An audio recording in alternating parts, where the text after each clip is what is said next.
All right, so last session introduced the informal witnesses, folks, men and women that were of two types, either natural or supernatural. So the natural witnesses were those that lifted plates, fingered the leaves through cloth, or those that had heard and believed, or even saw the sewn box. So many of those were critics, but believed that Joseph had the plates. And then supernatural, those that were shown the plates by angels. So what we talked about is that if you're attempting to explain the informal witnesses away, you have to resort to either a large conspiracy or a combination of sincere hallucination and deliberate insincere fabrication, what I call the metallurgical fraud plus mass hallucination theory. Because we have, again, these two types. And for the formal witnesses, you'll notice that they, again, come in both types. So the 3 are going to be supernatural witnesses, and the 8 are going to be natural witnesses. So it kind of, again, binds the testimonies together in that way. We talked about whether or not we've seen attempts to impeach these witnesses. We talked about how we impeach through BIC, as we learned in law school: bias, inconsistent statement, character, competency, or contradiction. I said that I was unaware of extensive or really any critical attempts to impeach the informal witnesses. Most critics simply ignore. Brody is significant because she at least mentions one. She mentions the Mary Whitmer story, but not any of the other informal witnesses. Her attempt to impeach is based on competency very clearly, right? So she hypothesized that in early age, Joseph had what only most gifted revivalist preachers could boast of: the talent for making men see visions. She says that this is an aptitude unsuspected in himself until the spring of 1829. She's very clear that this is an unconscious ability that Joseph has to make people see visions. If you Google it, there's people that propose that he was consciously putting people under hypnosis or making them hallucinate. So about this, she says that it's probable that no one was more surprised at Mary Whitmer's experience than Joseph Smith, for she had a vision on his behalf quite by herself. And Joseph doubtless pondered this miracle in his heart with wonder. So again, not directly related to the informal witnesses, but very related. Dan Vogel doesn't directly talk about the informal witnesses, but his argument about the formal witnesses and how they were alienated from empirical reality and merely imagined the plates of the Book of Mormon or seen them as subjective hallucination. That's relevant because you have to say that the same thing happened for these folks as well. And we introduced a pretty simple argument that we have documents for at least 14 informal witnesses that claim they felt the plates lifted or were shown by an angel. Proposition B was that it was improbable that Joseph Smith rendered these people incompetent by making them see visions because, subsection 1, many occurred without Joseph Smith present. Some people that were very far away from him. I've seen no reasonable argument for how he was able to keep a large group of people in this state of a vision for 1.5 years, since the plates were a normal part of his daily activities for that amount of time, moving around the house, translation, etc. C, many non-converts, non-friends tried to steal or bargain for the plates, saw the stone box clearly, believed that he had them. Therefore, as a conclusion, it is reasonable or probable that Joseph Smith, in fact, possessed plates weighing between 40 and 60 pounds. We also noted that it's ironic that detractors later in Joseph's life have spent a lot of time claiming they never had the plates, whereas his initial problems in 1827 were actually the opposite. They were because people were certain that he had them, and they were trying to steal them and take them and actually force the movement from Palmyra to Harmony. So I came in a little late, but so the informal witnesses, are these not the witnesses? It's not the 3, not the 8. Not from the beginning of the... Not the 3, not the 8. So we went through it, and it's posted online as well in the YouTube video. But so it's people like Josiah Stowell, who claims to be the first person that ever handled them outside of Joseph. So Joseph, when he brings them home after hiding them in the log, he hands them through the window to Josiah Stowell, who claims it actually in court that he saw parts of them uncovered and he felt them. So these people like that, like Emma, for example, is an informal witness because she says she's never saw them, but she moved them from place to place in her house. People like Mary Whitmer, who said that an angel came and showed them to her after we were moving up because of her burdens and in terms of taking care of them. Luke Johnson is in that category. So we detailed and just talked about their experiences. But anyway, so again, that's on the Sway, which is available, and the video is available as well. To dive into the formal witnesses, these are the people that get the most scrutiny because they were much more public in their declarations over a period of time. Everyone's familiar with the claim, be it known unto all nations, kindred, tongues, and people, unto whom this work shall come, that we, through the grace of God the Father and our Lord Jesus Christ, have seen the plates which contain this record. And we know that they've been translated by the gift and power of God, for his voice hath declared it unto us. So we have seeing, hearing the voice of God, we know of a surety the work is true. We also testify we've seen the engravings upon which the plates, and they've been shown us by the power of God. And they say how this happened. We declare with words of soberness that an angel of God came down from heaven and brought and laid before our eyes, that we beheld and saw the plates and the engravings thereon. We know that it's by the grace of God the Father and Lord Jesus Christ that we beheld and bear record that these things are true. Our key sources are very similar to last session. So just pulling from Joseph Smith papers is a good compilation by Michael McKay. Richard Lloyd Anderson for years has been the foremost scholar on the formal witnesses, and so his book Investigating the Book of Mormon Witnesses.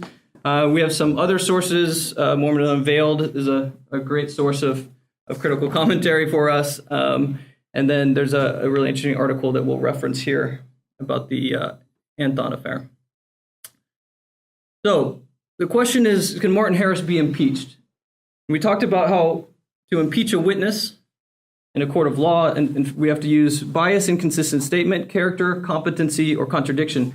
We're going to ignore contradiction because it's actually very unique to a courtroom testimony. So it's where you say something in the midst of a courtroom testimony and contradict it 2 minutes later. So it doesn't really have bearing. It would fall under inconsistent statement in the presentation that we're going to go through. We're going to start with character and competency, and we're going to start with something you'll find online. You Google Book of Mormon Witnesses. This is very, very typical of the critical material that you might find.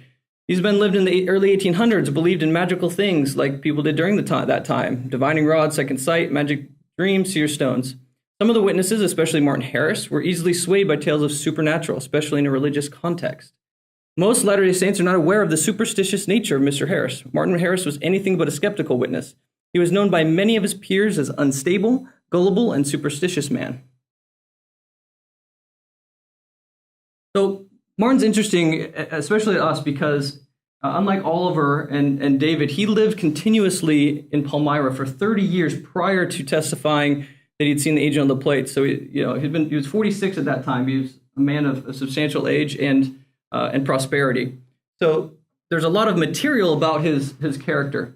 Let's start with his business acumen. He was, by all accounts, a very successful farmer. He started out in 1813 by buying from his father 121 acres for $800. These are significant sums of money back then. He later on purchased another 25 acres that same year, and then the next 14 years, he purchased another 120 acres. So by the 1820s, he's winning fair prizes for his. He did a lot of different things, from husbandry to materials. He won 8 in 1823, 3 in 1824. 1 year he helped judge swine, and another he was elected to one of 2 Palmyra managers for the Ontario Agricultural Society. He served briefly in the War of 1812 without incident. He was probably rich enough to pay for someone to do that for him, but he seems to have served instead of getting out of that duty. He was elected to minor offices in Palmyra, so in the years of 1811, 13, 14, 15, 27 and 29, which is interesting. That's after he had testified. He was elected as one of the township's 28 overseers of highways. 6 of these years, he was given the additional duty of fence viewer. These are minor offices. He didn't, I think, display much political talent, but they were given to people that could be trusted to deal fairly with disputes and with neighbors. 2 years before he became a witness, he was sworn without disqualification as a grand jury in his county. And 1 year later, his name appears 3 times as a witness before the chief criminal court of his district. What about his religious identity? At the age of 35, like many people in that area, he found himself deeply stirred by the competing claims of the religious revivalists. So some Palmyra citizens remember him being tossed to and fro. According to a neighbor, he was first an Orthodox Quaker, then a Universalist. That's not really a religion. That's more of a theology, but never mind. He was next a Restorationer, same thing, that's not religion. Then a Baptist, next a Presbyterian. Another Palmyra citizen added Methodism to the list, while a third villager remembered Harris' fondness for new creeds, quote, the more extravagant, the better. Harris is, in terms of describing himself, is a little bit more restrained. He says, all the sects called me brother because the Lord had enlightened me. As a youth, he may have worshipped with the Friends, which was kind of the Quaker ties. Since the middle of his religious awakening, he was anxiously sought by the sectarians, but he felt inspired of the Lord and taught of the Spirit to refuse formal commitment. Two main issues come up over and again his writings. First is Trinitarian formulas. He's not happy with those. They seem really convoluted to him. And the next is authority. I might as well plunge myself into water as to have any of these sects baptize me. So he says, said unaffiliated. According to most neighbors, he could quote more scripture than any man in the neighborhood. So he spent a lot of time in the Bible. He mastered entire books from the Bible and would later defy any man to show me any passage of scripture that I'm not posted on or familiar with. Many people view this as fanatical, though. So during this time, some Palmyrans describe him as a skeptic who was not very religious. This is interesting and probably just comes from his refusal to accept the teachings of traditional churches, since he was clearly religious in some sense of the Bible. Established clergymen were not as kind. The Episcopalian Reverend John Clark described Harris as having, quote, a manifest disputatious turn of mind. Same thing, Reverend Jesse Townsend, who was installed at Palmyra's West Presbyterian Church, found Harris an unlearned, conceited hypocrite and a visionary fanatic.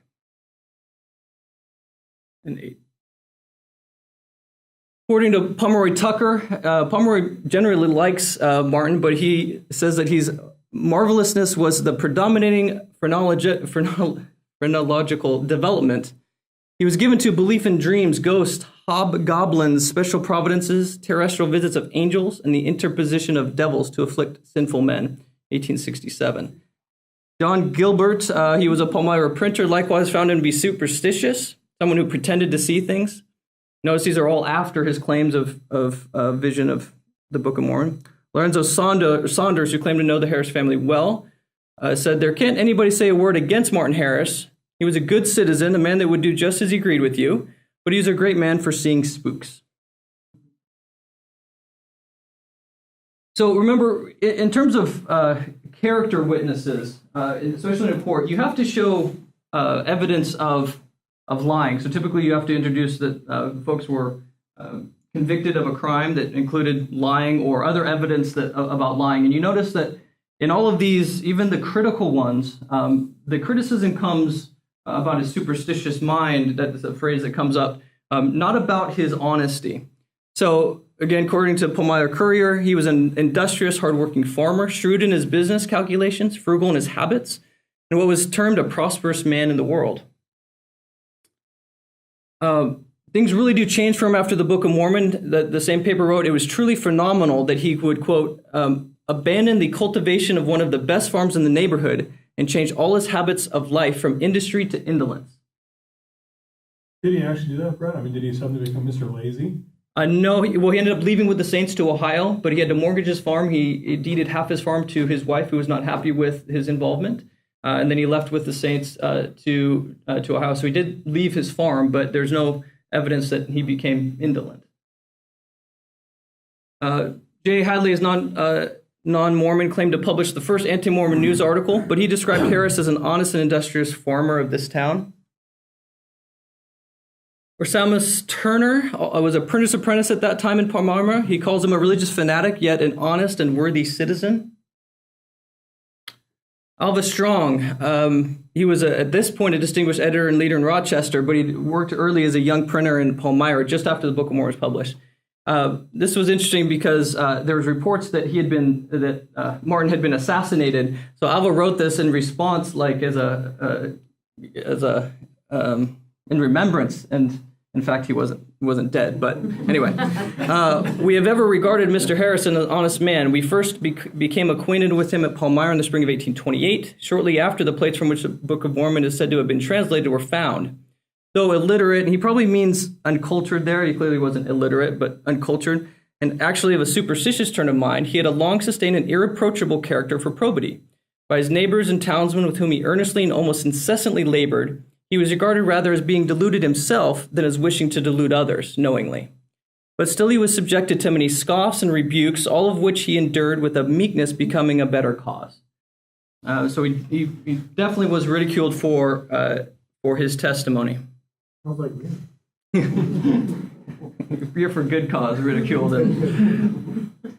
E.B. Grannon, you'll know him, right? He was not only an editor of Wayne Sentinel, but did publish the Book of Mormon. Mr. Harris was, and so he knew Harris well from the negotiations to the printing. It took a long time to negotiate the printing. Mr. Harris was among the early settlers of this town. This is when he had left, gone to Ohio, so this was kind of a farewell. He was one of the early settlers of this town, and has ever borne the character of an honorable and upright man, and an obliging and benevolent neighbor. He had secured it to himself by honest industry a respectable fortune, and he has left a large circle of acquaintances and friends to pity his delusion. So folks that are, again, not sympathetic to Mormon claims, you'll notice the overall testimony is one of honesty, uprightness.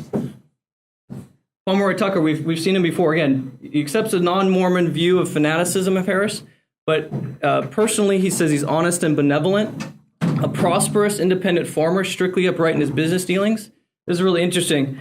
How to reconcile the act of Harris in signing his name to such a statement in view of the character of honesty which had always been conceded to him could never be easily explained.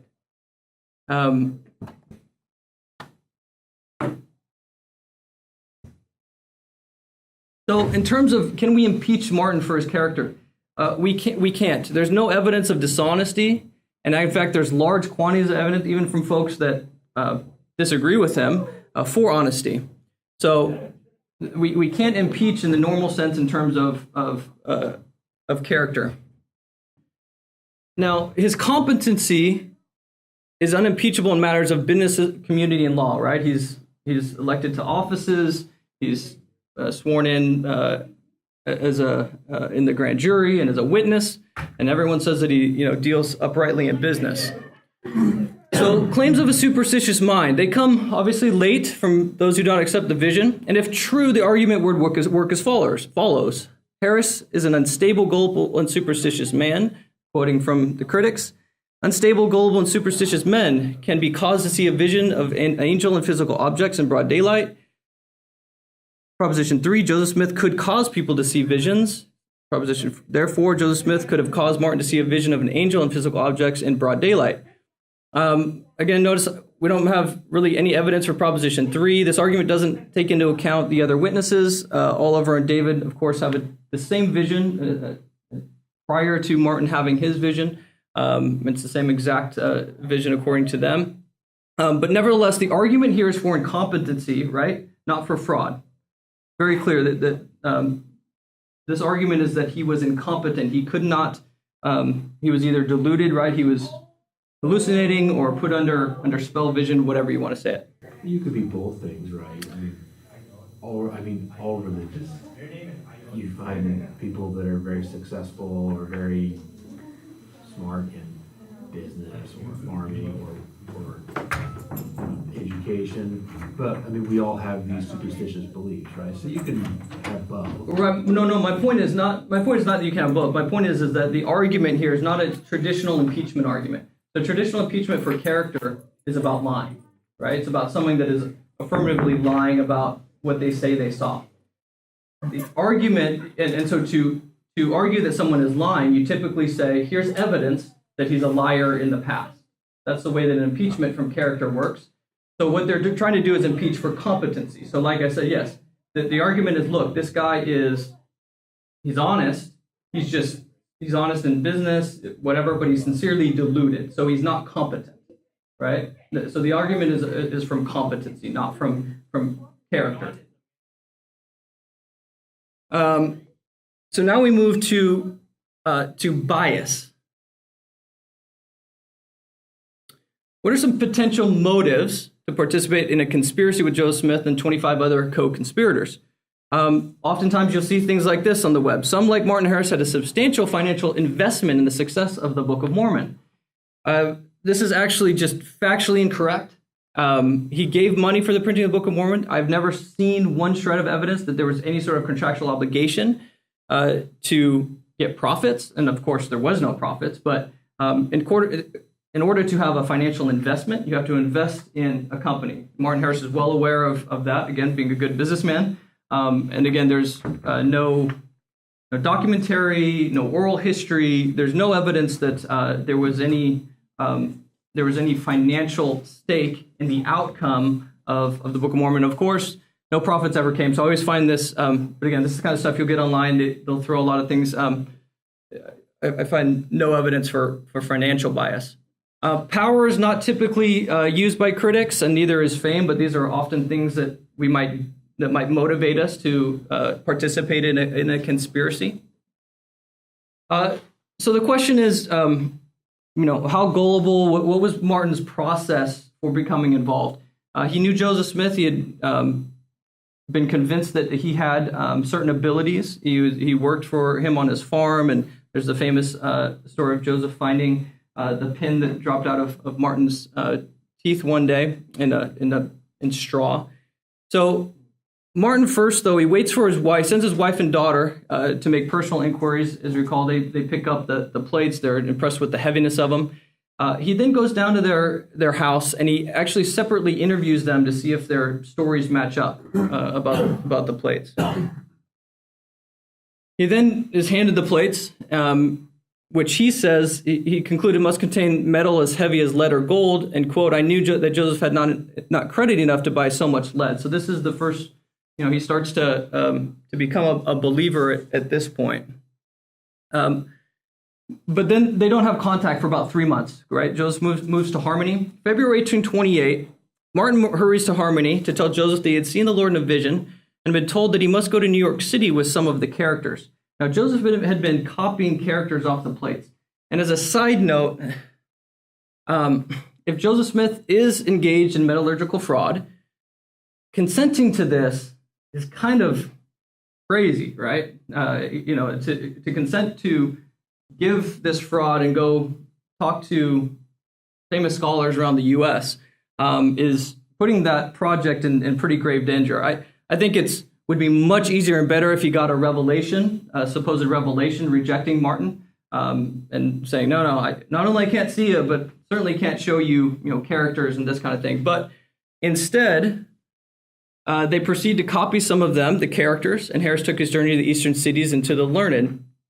Pomeroy Tucker remembered that Harris went looking for scholars who could offer an interpretation and bibliological scrutiny of the characters. So this story oftentimes gets, I think, mistold because of our kind of our oral tradition. So we're going to go through it. Why did Joseph agree to send Martin with copies of characters to scholars? Joseph Knight remembered that Joseph Smith excitedly describing the plates to him, saying, "Now they are written in characters, and I want them translated." Knight explained that once Joseph Smith had moved to Harmony, he took an additional step to have the plates translated by copying off the characters exactly like the ancient, so that he could send them to scholars for translation. Lucy Smith agrees that Joseph initially, at least, didn't see himself as the main translator of the plates. She asserted that Joseph Smith took some measures to accomplish the translation. He was instructed to take off a facsimile of the characters, and by sending it to learned men, he could acquire translation of the same. It's also corroborated by a non-apologetic source, Jonathan Hadley. He derided Joseph's claims, but he said that Joseph had a friend take some of the characters he had copied from the plates in search of someone besides the interpreter, Joseph Smith, who was learned enough to English them.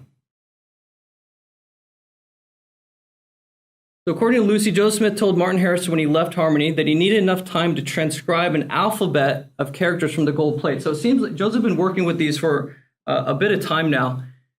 It seems like he might have wanted to try and get to some alphabet, and if that could be translated, he could then translate the plates in a secular manner, right? If he could send a quote-unquote alphabet and get the initial A through Z, that he could then work with the plates and get that translated. So I was thinking he might find someone to translate each known character, assuming that's what Lucy meant by an alphabet. What are some other reasons for the trip? Harris said that he started off to on his journey to consult with some learned men to ascertain the nature of the language in which the record was engraven. Remember, Moroni never, according to all our documentation, Moroni never tells Joseph Smith what language these plates are in. He just tells them it's of Native Americans, right? So Native Americans that Joseph Smith is familiar with, Iroquois, whoever, right, of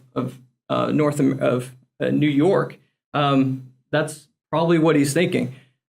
He doesn't translate the portion where Nephi explains the language for another 1.5 years. According to William Smith, it was not until the professor in New York City pronounced the characters to be ancient Hebrew corrupted and the language to be degenerate Hebrew with a mixture of Egyptian that Joseph had any idea of the nature of the characters. Other reasons for the trip, it seems probable, whether discussed with Joseph or not, that Harris was at least partially seeking assurance from scholars that the characters were legitimate, so he could invest his time and assets to publish the Book of Mormon. In fact, in one of Charles Anthon's letters, he said that Harris had come as, quote, a last precautionary step in order to be sure that there was no risk whatever in the matter before pledging his money for the printing. Yeah? 2 slides back, you mentioned Reformed Egyptian not being known at the time. Are they saying that? Okay, what are they saying? When we tell this story now, the fact that we have that phraseology in our heads from Nephi often gets told in the story. And so sometimes we tell the story that he showed up and said, hey, this is like Reformed Egyptian and you want to get confirmed or something like that. Or it's about Isaiah, right, and about the prophecy and having that fulfilled. But they didn't know that. That phrase wasn't in the vocabulary for, another year and a half. So what did they call it when Harris took just it to characters and said, look at these characters? Just characters. You just say, cool, characters? Yeah. Harris may also have been seeking after the same assurance. Of course, his wife and family we're still concerned about the project. Also, verification of the characters would have been offered to others as proof of the Book of Mormon. So all these reasons, he visits a number of different people. Well, we normally just think of Charles Anthon. The first person he visits is Luther Bradish. He had lived in Palmyra prior to becoming a successful politician, so it was an easy connection to make. He probably just visited him to get advice on who to visit in New York. Bradish he loved antiquities, so he might have been potentially aware of archaeological discoveries, but there's no evidence that he knew any languages anciently, so he was kind of a guy to gather information from. He then goes to Samuel Mitchell and Charles Anthon. Some sources are unclear which way that happens. Anthon's pretty clear, though, that he comes to him after Samuel Mitchell. But there's still some unclarity about who he visits first. Scholars of languages or what have you? Mitchell is. Anthon is not, interestingly enough. Mitchell is, though. Mitchell was likely referred to him because for about 30 years he had been studying Native Americans in the New York area. He knew lots of different languages. And so in 1831 interview, Harris claimed that he had been told that he had better go to the celebrated Dr. Mitchell to show the characters to him. He was very learned in the ancient languages. I have no doubt he'll be able to give you some satisfaction. When Jonathan Hadley wrote about it, he said that Samuel Mitchell was a central figure. So Samuel Mitchell is the more accomplished of the two. At this time, Charles Anthon is actually associate professor. He's not much doing for him. But Mitchell had conducted over 30 years of research and experienced a lifetime of political and academic work in New York by the time Harris approached him in 1828. A newspaper, the Morning Courier and Enquirer, reported that Mitchell looked at his engravings, made a learned dissertation on them, compared them with hieroglyphics just recently discovered by Champollion. That's in Europe. That's really the first time Egyptian isn't known at this time, right? And set them down as a language of people formerly in the existence of the East, but now no more. Mitchell reportedly confessed he had been unable to understand them and sent Harris with a note requesting Charles Anthon to decipher if possible. Why does he send him to Anthon? He was an expert in Greek and Latin, but he was actually originally educated as a lawyer. He didn't have really any significant academic work. The one thing that he was doing, which is relevant, is that he had begun to put together a book about this with the specimens of Indian eloquence, so stories of Native Americans. And that's what he was doing with Henry Barker of Thetford, England. And so perhaps he was sent there because these characters might fit in with their plan to collect essays about Native Americans. Again, Anton isn't really a expert in any of this stuff. In Anton's letters, he derided Harris's document as a compilation derived from an alteration of Greek and Hebrew letters, crosses and flourishes, and Roman letters inverted or placed sideways. Claimed it was decked with very strange marks and evidently copied after the Mexican calendar given by Humboldt, but copied in such a way as not to betray the source. Martin Harris, of course, tells a very different story. He explained that Anton examined the characters, told him that they were Egyptian, Chaldaic, Assyric, and Arabic, said they were true characters. Harris recalled they gave me a certificate certifying to the people of Palmyra that they were true characters. We, of course, know the end of that story. Here's a conclusion. Someone's lying here, and regardless of who it is, two things are really certain. Number one, Martin comes away more convinced. He obtains a mortgage on his farm. He dives in to help with the printing of the Book of Mormon. Number two, if Anton is telling the truth, and this is interesting, this requires fraud, not mass hallucination, right? And so previously we said, well, the main way that we're trying to impeach Martin is by delusion, right? He was deluded. If Anton's correct and he told him, look, this is a scam, right? This is actually requires him to be engaged in fraud. This is prior to the vision, right? This requires him to just lie and say, no, he told me they were true. He wrote me a thing, and he goes back and he prints it, right? This speaks strongly to fraud, and it's very hard to get, again, a hallucination type vision from the Anton experience. So Anton, of course, has some contradictions in the two letters he writes. One of them, he says that he doesn't create doesn't certify on paper. The other one says that he did certify, and he certified that they were made up. So there's some discrepancies in Anton's recollection. Again, I don't really care. It doesn't really matter. He wasn't that much of a scholar, but those two things are what we can for sure take from it. So Martin isn't, he's getting more convinced, but he does continue to test Joseph. There's a famous story where after they come back from a portion of translating where he found a stone very much resembling the one used for translating and substituted it. And Joseph tried to translate and said, Martin, what does the matter? Martin said he did this to stop the mouths of fools who told him the prophet had learned those sentences and was merely repeating them. So he does test Joseph in this manner. Now, with that story, though, if I had a rock and somebody switched it out for another rock, I would notice, right? Yeah, I mean, it's a distinct rock. He says, I don't know what, it is distinct. He said it resembled it, and if he puts it in a hat and it's dark, I mean, I don't know how much you look at it. Again, they could all be lying, right? They could all be that. No, but I mean, Joseph would be like, Martin, like, this is obviously not my rock. Yeah, he doesn't say. Yeah, he says everything's dark as Egypt. So he's not clear if he's saying A, I think this is my rock, but I can't translate, or B, like, dude, this isn't my rock. Regardless, I think the point is that Martin's mucking with him, right? And so he's not fully on board, right? He's still testing things out.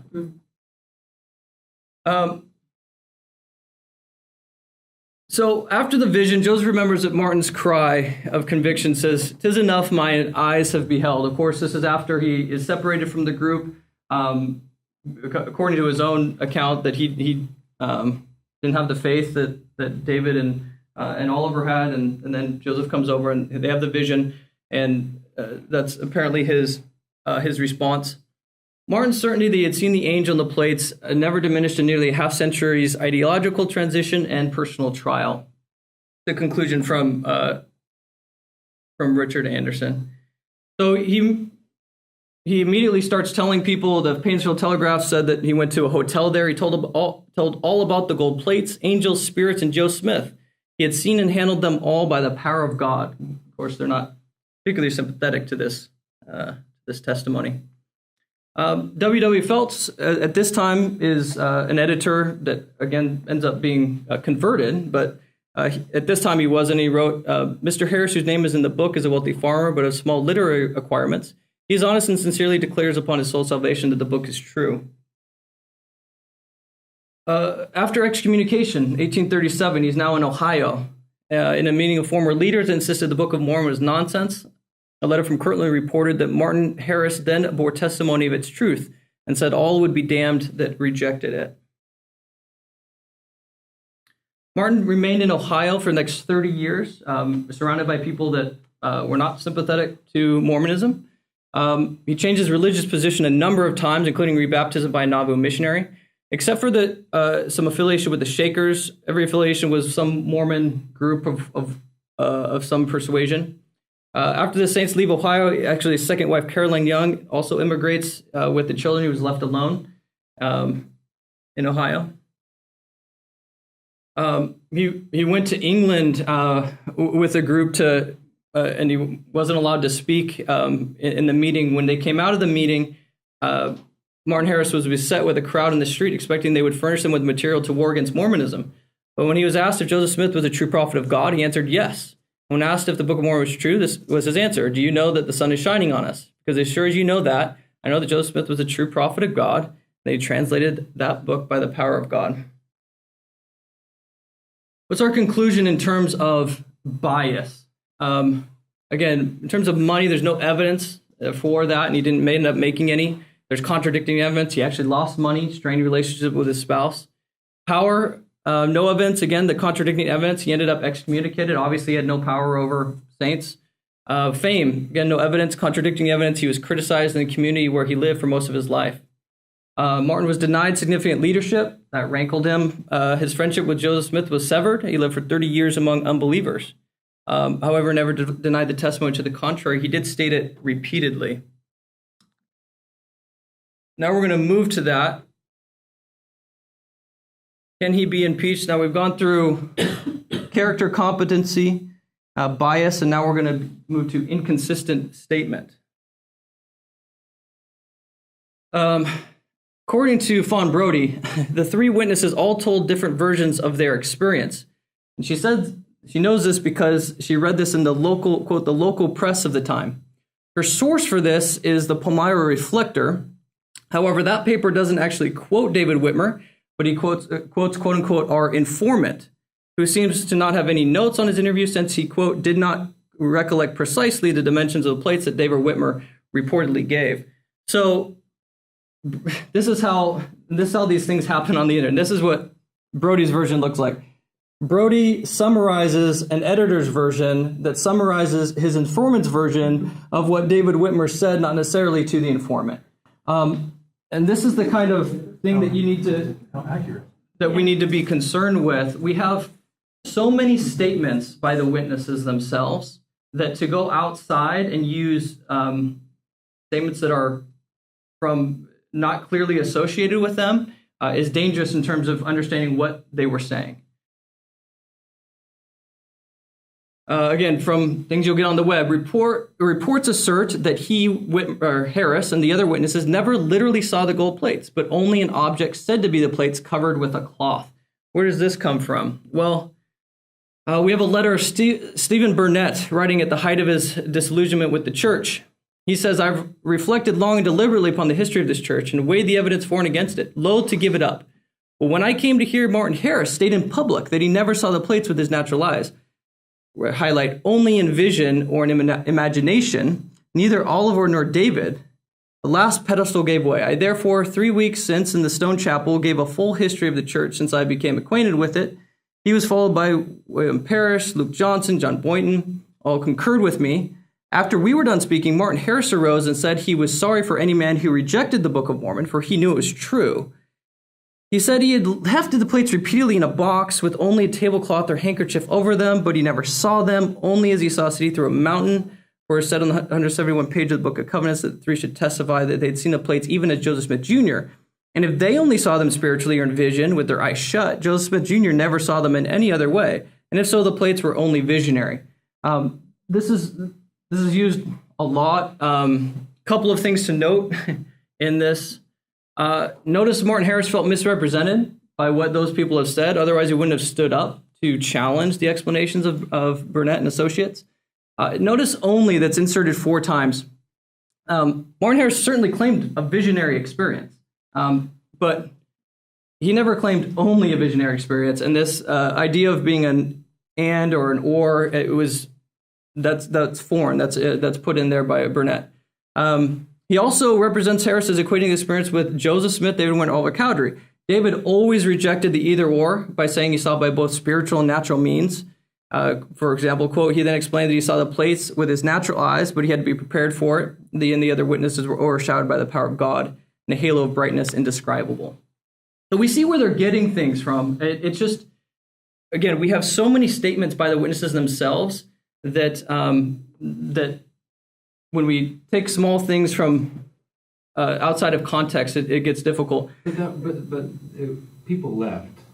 He lists names of people like apostles that leave because supposedly Martin Harris is saying he saw with their spiritual. That's not why they left. They had already left, and they were up there saying that everything was nonsense. He's not saying that. He's saying that was his last straw. Is that that's how he interpreted Martin Harris. But you'll notice that he says he only saw him through the plates. Well, obviously, that he's conflating a number of different experiences with Martin Harris. Martin Harris felt them first and saw them through a cloth. He certainly says that. From their point of view, you might say, I lifted a box with the cloth in it. Right. I don't know what was in the box, but I believe it was plates. But that's separately and distinct from then the visionary experience where the angel comes down and shows them. So it's highly convoluted there, right? That account is highly convoluted. Here's my point. When you're dealing with what do we think Martin Harris was saying, we have, and we'll get to this, we have 50 plus statements, either in his handwriting or told to people that directly, where there's no contradiction, right? So it gets a little bit frustrating when the argument is, well, that's what he really said. I mean, if you want to know what he said, read what he said over and over and over. And, to take these very secondhand from people that are very disgruntled and to place that above the 50 plus statements we have, I think is not reasonable in terms of trying to decide what he was saying at that time and through his life. That's my opinion. People certainly do it. That's why there's an internet.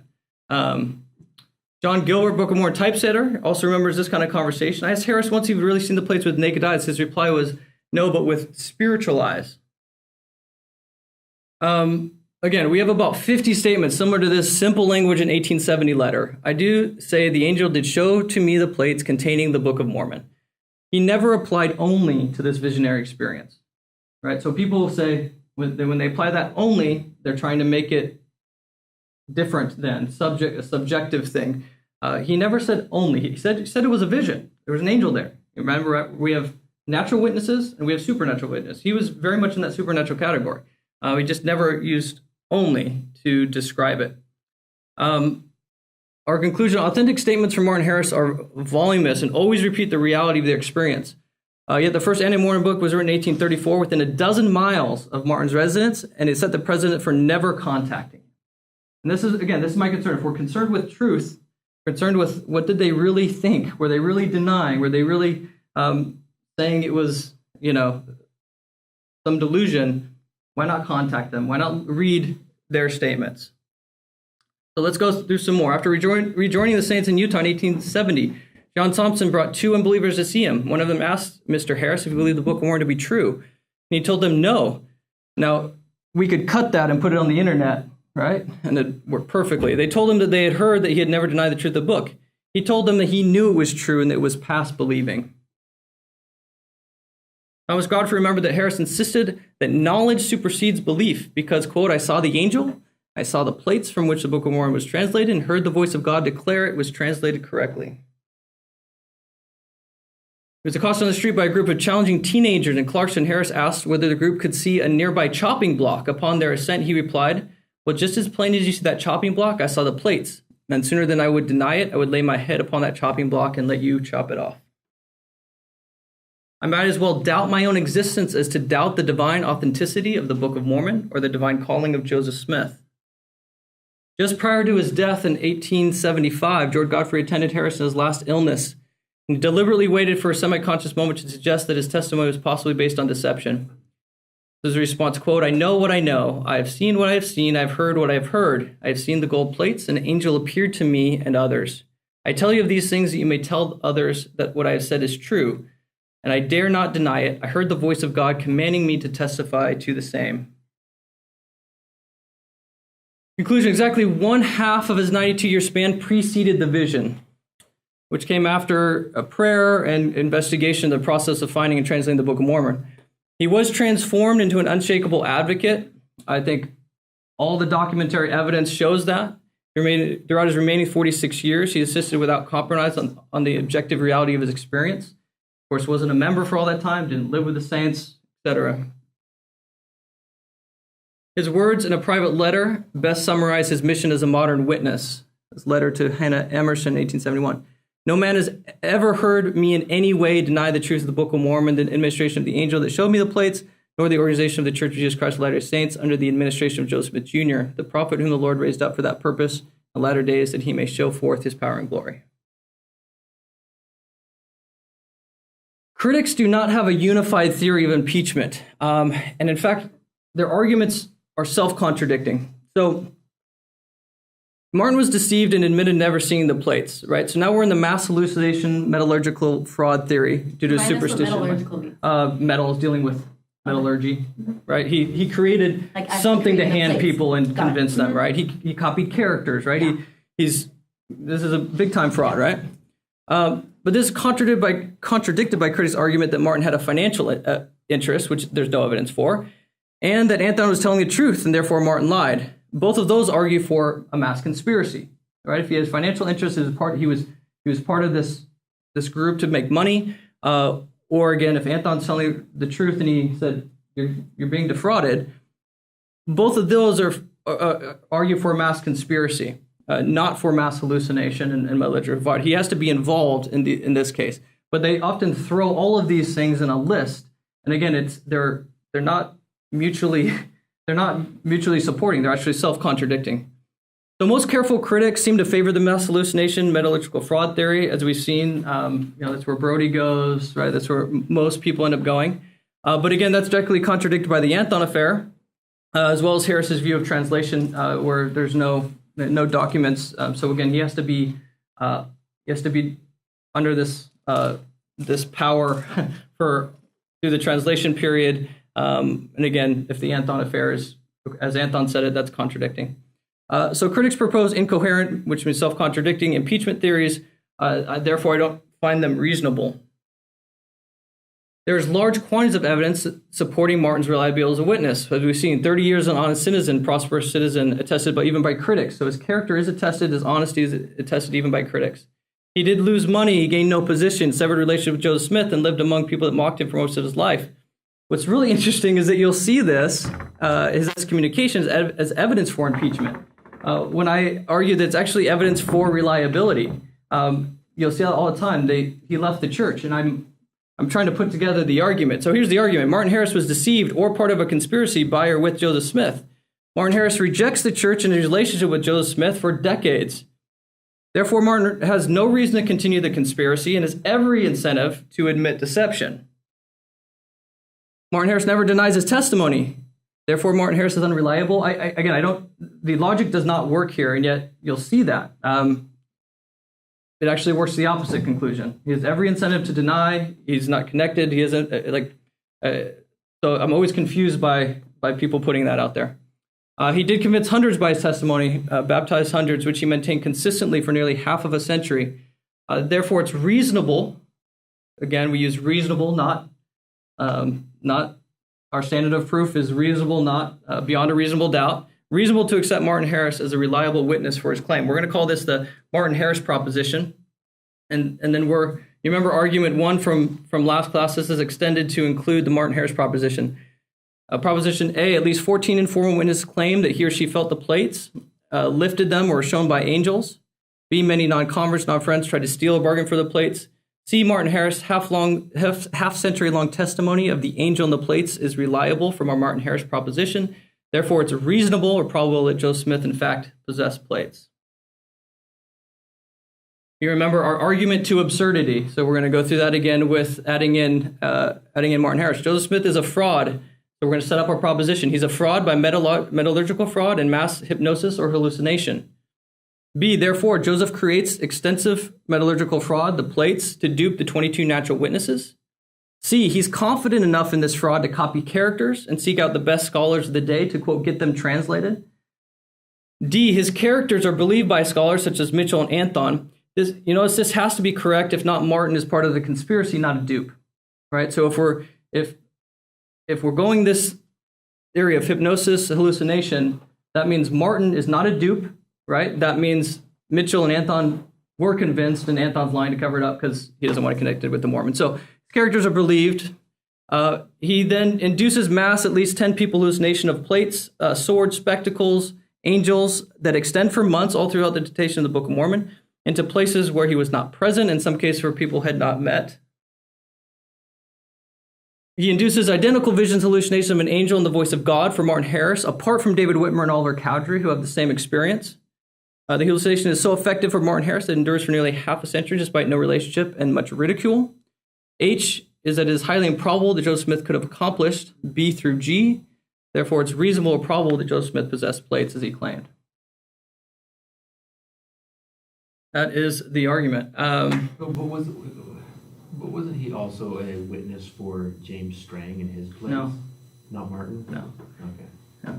No. You can look up, we can do a whole thing on the Strang plates. Strang plates would fall under just the natural witnesses, so people dug them up.